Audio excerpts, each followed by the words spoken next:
আসসালামু আলাইকুম রহমতুল্লাহি বারাকাতু।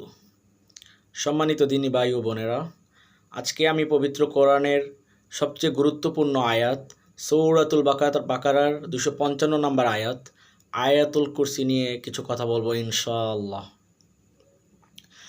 আয়াতুল কুরসি মূলত নবীজি তার উপর যখন কোরআন নাজিল হচ্ছিল, তিনি যখন মেরাজে গিয়েছিলেন তখন তার উপর এটা নাজিল হয়েছিল। সো এই আয়াতটা কোরআনের সবচেয়ে গুরুত্বপূর্ণ আয়াত এবং এই আয়াতের অনেক ফজিলত রয়েছে। আপনি যদি নিয়মিত সকাল বিকালে এই আয়াতটা পাঠ করেন ফজরের পর এবং মাগরিবের সময়, তাহলে ইনশাআল্লাহ আপনাকে সকল ধরনের শয়তানের হাত থেকে আল্লাহ রক্ষা করবেন ইনশাআল্লাহ।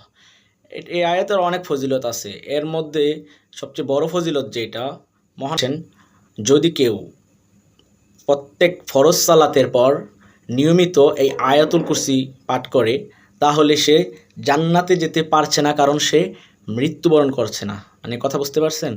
মানে আপনার এবং জান্নাতের মধ্যে পার্থক্য হচ্ছে মৃত্যু। আপনি নিয়মিত আমলটা করে মারা গেলে আপনাকে ইনশাআল্লাহ জান্নাত দেওয়া হবে। সো এই আয়াতটা আমরা সবাই পাঠ করব। কিন্তু আমাদের সমাজে একটা ট্রেন্ড আছে যে আমরা ফরজ সালাতের পর মানে আসসালামু আলাইকুম রহমতুল্লাহ, আসসালামু আলাইকুম রহমতুল্লাহ, আমিন ইয়া রহমান রাহিমিন, মানে আমরা সরাসরি মুনাজাতে চলে যাই। মুনাজাতটাকে একটা ট্রেন্ড বানিয়ে ফেলছি, আমাদের অংশ বানিয়ে ফেলছি। অথচ আমাদেরকে মুনাজাতের পর বসতে হবে, তাসবিহ তাহলিল পাঠ করতে হবে, তারপর মুনাজাত করতে হবে। কিন্তু আমরা আসলে বসি না। আয়াতুল কুরসির এত ফজিলত থাকার পরেও যে আপনি নিয়মিত ফরজ সালাতের পর আয়াতুল কুরসি পাঠ করলে আপনাকে জান্নাতে যাওয়ার যে একটা সুসংবাদ দেওয়া আছে, তারপরেও আমরা এই আমলটা করি না। সো আমরা ইনশাআল্লাহ আয়াতুল কুরসি, অনেকে পারেও না, আমরা এটা শিখে নেব এবং আমলটা করব। তো আমি এখন আয়াতুল কুরসিটা পাঠ করব ইনশাআল্লাহ। أعوذ بالله من الشيطان الرجيم. بسم الله الرحمن الرحيم.